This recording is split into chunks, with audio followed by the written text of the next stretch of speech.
Hi guys, it's Jenny and welcome to your reset after a long walk or just like anything that gets your ankles, calves and maybe even hips and back a little tight. So start off, you can hold on if you want. We're going to do some ankle circles. So with our right foot lifted up and rotate it round, big circles.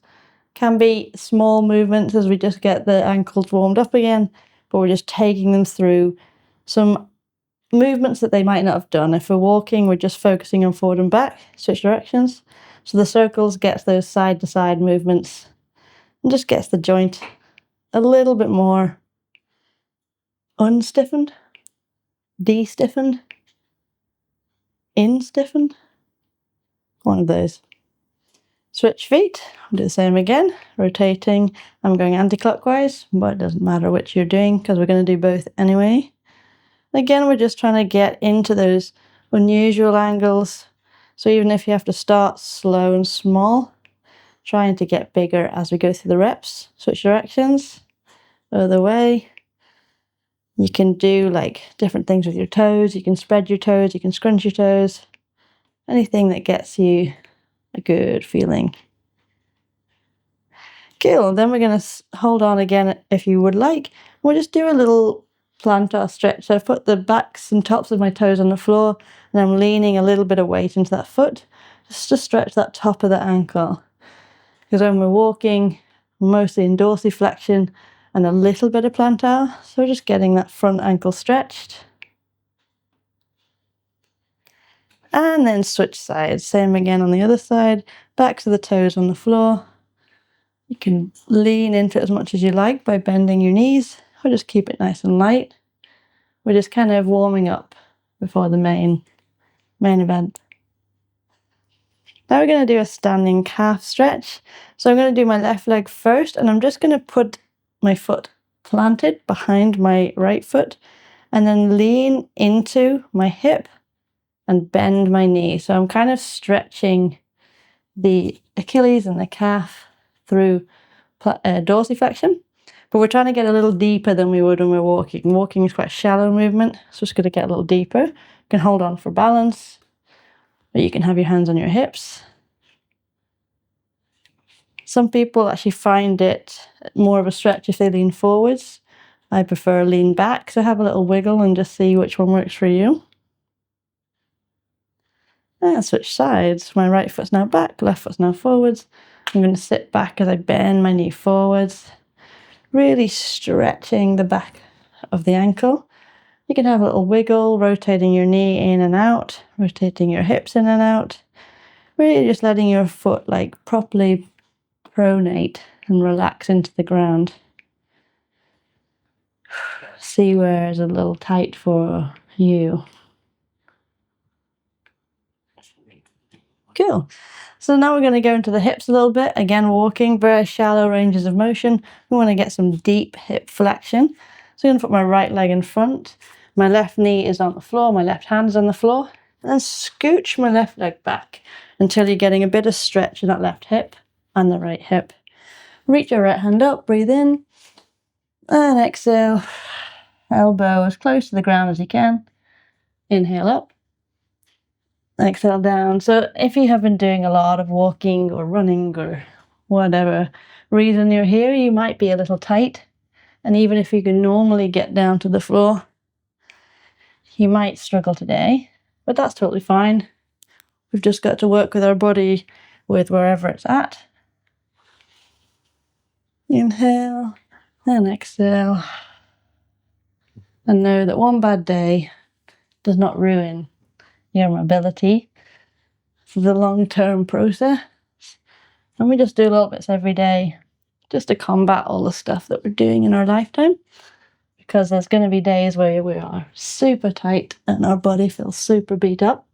And there's other days where it'll feel great and we can even push a little further. But today is probably not one of those days. I think that was 10. Switch sides. My right leg is now back and my left leg is now forwards.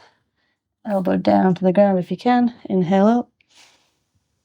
And exhale down. And we'll keep going for a few. So this is a double whammy stretch in that we are stretching our back hip flexor a little, getting that open, as well as our front hip flexors. I guess we're stretching our deep hip flexion, so you might feel it in your groin, your adductors. And we're also getting a bit of our upper back movement going, because, yeah, you might have had a little backpack on, you might have had a big backpack on. In any case, I often find that my back gets a little tight as well when I'm walking. Were you counting? 8, 9, and one more. 10. Easy. Switch back to your right leg, and we're going to do a pigeon stretch to stretch the glute a little bit. So a pigeon stretch is where we just drop our right foot out to the side like this. Now you can sit fully onto that leg if that's what you need. This leg is just chilling over there. Or if you can go a little further, we try and sit more towards the foot. We might get a deeper stretch in the hip. So just wherever you're at today, have a little wiggle, have a little breathe. This is just a hold. So we're just going to chill. I've got my arms on the floor just to give me a bit of support. You could just have your hands on the floor.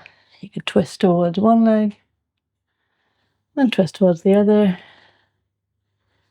See where feels good for you without pushing or forcing anything. Just deep breathing.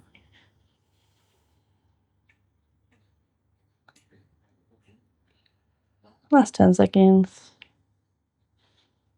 You should hopefully feeling your hip start to relax a little. Now relax, switch sides. I'm just going to switch via plank, but do it however way you like. And then we're into stretching our left side. The same again, you can sit more onto your bum to take away that stretch and take away any pressure on the knee, or you can sit towards your foot. Also, you might notice my leg is quite tucked inwards.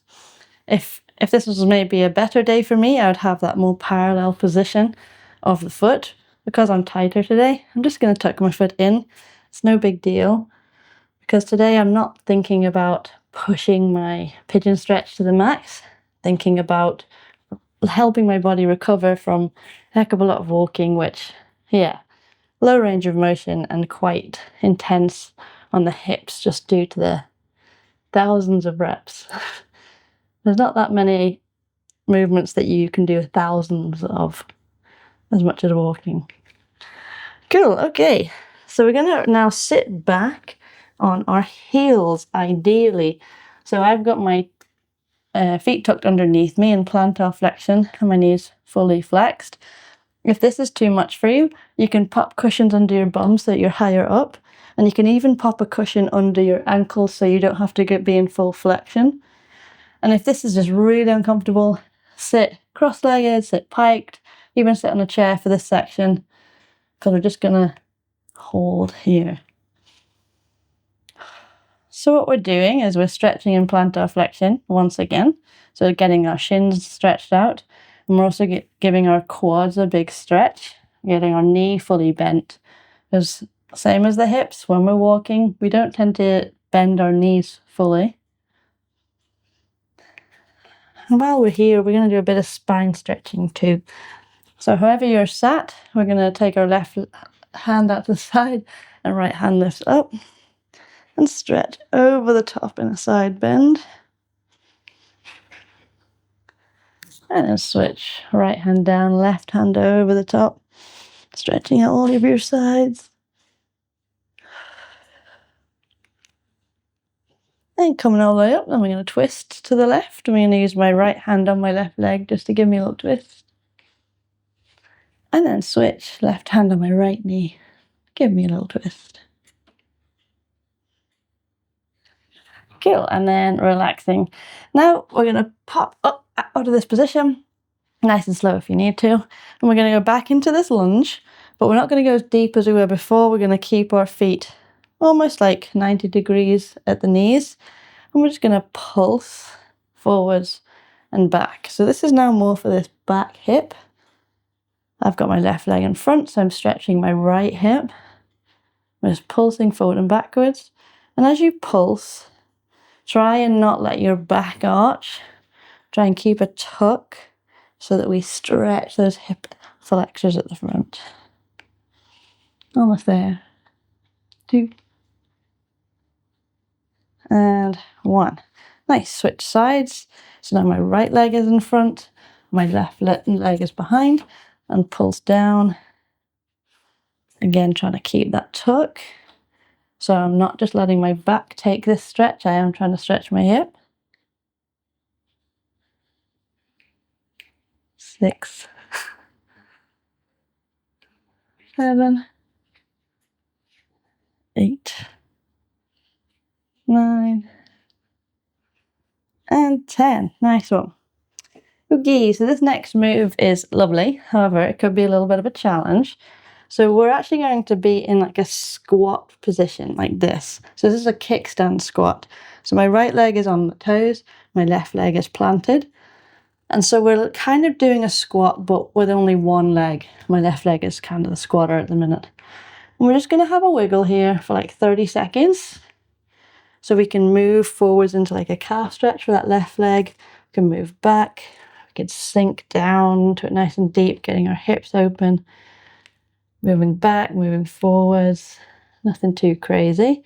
But now we are doing our deep ankle flexion, our deep knee flexion, and our deep hip flexion all at the same time, while taking a bit of pressure off by our right leg just being on the toes.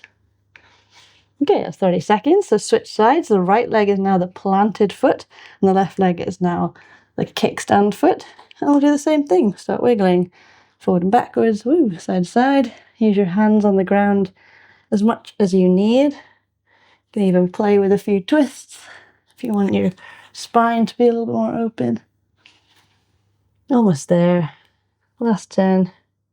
So kickstand squats can be challenging. If this is too much, you can just skip it, give yourselves rotations, and relax, because it was only a quick one anyway. Okay, coming forwards onto all fours. We're going to do some cat-cow, so arching and rounding the back. We've given the lower body a lot of love, but sometimes the lower back can feel a bit tight as well. Now we're going to go round and round, disco cat, dropping your belly and then lifting your back. And switch directions. And some big roundies. And then you can do a bit of a freestyle. You go up and down, to the side, diagonal. Do some movements that feel good for you. Sitting back towards our heels, rounding forwards, even going over your wrists a little. Just give your back a little bit of love, your spine a little bit of movement. Great, right, last move, and sit on your bum, just as we wish we had done the whole day instead of our silly walking. No, I'm sure it was good. We're in our 1990s. So my right leg is externally rotated, my left leg is internally rotated, and my hands are behind my back. I'm just going to switch side to side, moving over my feet, rotating your feet so your hips are rotating in their sockets. And if you're feeling good, you can sit up and do this without the support of your hands. And if you're feeling crazy, you can even pick your feet up and switch them without pivoting. But you know, we're just chilling today. So whichever variation feels good for you. There's no pressure here today. We're just making sure our body feels good. Great. So bring your feet together or cross-legged, however you feel comfortable. And we're just going to finish off with a nice couple deep breaths in and out. One more time in. Sitting up tall as if someone's pulling your head up using a string. And exhale down as if someone's pulling your back behind you with a string. Inhale, lifting up. Sitting tall. You're being pulled upwards as your shoulders move down. And then exhale, you're being pulled backwards as your head flops towards your chest. Inhale and just come back to neutral, and just notice how your body feels. If there are any areas that are still a little bit tight, feel free to work on them. But we've done a bit of a full body hit there. We got our ankles, knees, hips, and we got a bit of spine in as well. So I hope you feel much better and you're ready to do it all again tomorrow.